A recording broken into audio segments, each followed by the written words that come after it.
आयजा, अगर आज हम यहाँ से निकल जाएं तो हम एक होने से कोई नहीं रोक सकता। क्या कहती हो? मेहमद और आयजा उमर की वजह से अलग हुए।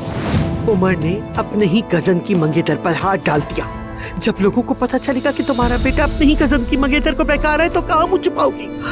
नैला, आयजा ने तुम्हें छोड़ दिया, ये बात बाबा को हरगिज पता नहीं चलनी चाहिए मेहमद। मौका देखकर मैं बाबा को खुद सब बता दूंगा। कर्ज तो तुम्हारा था, तो इसमें मैं क्यों घसीटी जा रही? अब तुम बस मुझे इतना बता दो कि इतनी बड़ी रकम मैं कैसे अदा करूंगी। आयजा को वापस मेरी जिंदगी मिलेगा, मुझे इस अंधेरे से तुम ही निकाल सकती हो। मैं जानता हूँ कि तुम्हें इसकी जरूरत है। आयजा, नायला की बदौलत तुम्हारे पास लौटेगी। यास्मीन, उमर, मैं तुम्हें इस जंग में इतना रुलाऊंगा कि तुम आकर मेरे कदमों में गिरोगे और गिड़गड़ाओगे।